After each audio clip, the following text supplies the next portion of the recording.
घने जंगलों के बीच बसा एक छोटा सा गांव था जिसका नाम था काला नक्शा। यह गांव सदियों से रहस्यों से भरा हुआ था। चारों ओर ऊंचे ऊंचे पेड़ों से घिरा हुआ यह गांव बाहरी दुनिया से कटसा गया था। लोग इस गांव का नाम सुनते ही डर जाते थे। कहा जाता था कि वहां रहने वाले लोग वूडू विद्या का इस्तेमाल करते थे जिससे वे किसी को भी वश में कर सकते थे। गांव में जाने का रास्ता बहुत कठिन था। रास्ते में गहरी खाइयां, कांटेदार झाड़ियां और अजीब अजीब आवाजें हर पल किसी अनहोनी का एहसास दिलाती थी। जो भी बाहरी व्यक्ति उस गांव के करीब जाने की कोशिश करता वह कभी लौटकर नहीं आता। गांव के लोग काले कपड़े पहनते थे, उनके चेहरे पर अजीबोगरीब निशान होते थे और वे ज्यादातर रात को सक्रिय रहते थे। दिन के समय गांव शांत और सुनसान दिखता, लेकिन रात होते ही वहां ढोल और मंजीरों की आवाजें गूंजने लगती। गांव के बीचों बीच एक बड़ा सा पेड़ था जिसे मृत्यु वृक्ष कहा जाता था। इस पेड़ के बारे में कहा जाता कि यह आत्माओं का निवास है। गांव के बुजुर्गों के अनुसार यह रहस्यमय परंपरा कई पीढ़ियों से चली आ रही थी। उनका मानना था कि वूडू विद्या उनकी रक्षा करती है और उनकी फसलें अच्छी होती है, लेकिन इसके लिए उन्हें आत्माओं को प्रसन्न करना पड़ता था।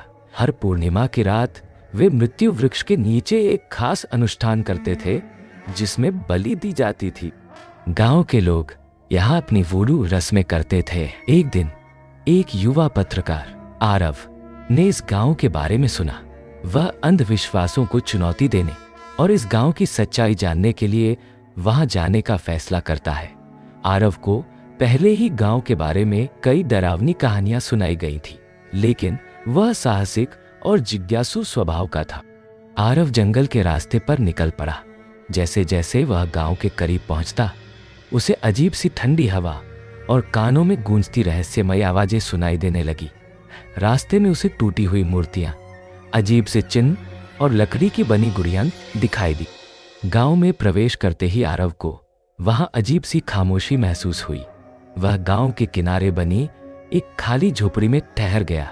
रात को जैसे ही वह सोने की कोशिश करता, उसे बाहर से ढोल और मंत्रोच्चारण की आवाजें सुनाई देने लगी।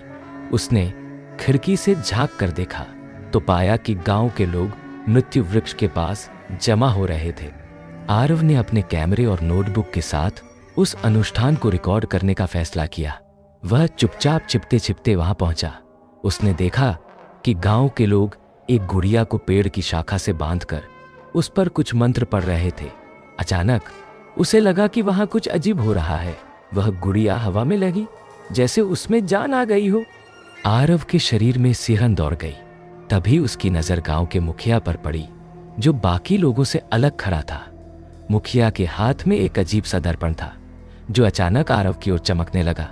आरव को ऐसा महसूस हुआ कि उसके पैर जकड़ गए हैं और वह हिल नहीं पा रहा। तभी मुखिया ने जोर से कहा, हम जानते थे कि कोई बाहरी व्यक्ति हमारे गांव में आया है। यह सुनकर आरव के होश उड़ गए। गांव के लोग धीरे धीरे उसकी तरफ बढ़ने लगे। उनकी आंखों में अजीब सी चमक थी। आखिरी पल में आरव ने अपने पास पड़ी एक लकड़ी उठाई और किसी तरह भागने की कोशिश की। वह गांव के एक पुराने कुएं के पास पहुंचा जहां उसे एक सुरंग दिखाई दी। वह बिना सोचे समझे उस सुरंग में कूद गया। सुरंग में घुप अंधेरा था, लेकिन आरव के पास एक टॉर्च थी। वह तेजी से आगे बढ़ता गया। सुरंग में चलते हुए उसे कुछ अजीबोगरीब आकृतियां और चिन्ह दिखे जो गांव के रहस्य को और गहरा बना रहे थे। अंततः सुरंग ने उसे एक खुले मैदान में पहुंचा दिया। वहां पहुंचकर उसे एहसास हुआ कि वह गांव से काफी दूर आ चुका है। आरव ने सुरक्षित स्थान पर पहुंचने के बाद गांव में देखे गए हर दृश्य को अपनी रिपोर्ट में लिखा। उसने उस वूडू गांव के रहस्यमयी अनुष्ठानों, मृत्यु वृक्ष और मुखिया की शक्तियों का विस्तार से वर्णन किया। उसकी रिपोर्ट प्रकाशित होते ही वह खबर पूरे देश में फैल गई। लेकिन कहानी यहीं खत्म नहीं हुई। जब आरव ने अपने कैमरे के वीडियो फुटेज को देखा तो वह चौंक गया। वीडियो में उसके पीछे एक रहस्यमय परछाई थी जो धीरे धीरे उसकी ओर बढ़ रही थी। वह परछाई उसकी आंखों से बचकर उसकी आत्मा तक पहुंच गई थी। कुछ दिनों बाद आरव ने महसूस किया कि वह अजीब हरकतें करने लगा है। उसे अक्सर रात को नींद में गांव के ढोल की आवाजें सुनाई देती। कभी कभी उसे ऐसा लगता जैसे कोई अदृश्य शक्ति उसे उस गांव की ओर खींच रही है। लोग कहते हैं कि आरव ने जो देखा वह सिर्फ एक शुरुआत थी। काला नक्शा का रहस्य अब भी अंधेरे में छिपा है, और जो भी इसे सुलझाने की कोशिश करता है वह खुद उस रहस्य का हिस्सा बन जाता है। अगर आपको ये वीडियो पसंद आया हो तो कृपया लाइक करें, अपने दोस्तों के साथ शेयर करें और हमारे चैनल को सब्सक्राइब करना न भूलें। आपके समर्थन से हमें और भी बेहतर कंटेंट बनाने की प्रेरणा मिलती है। धन्यवाद।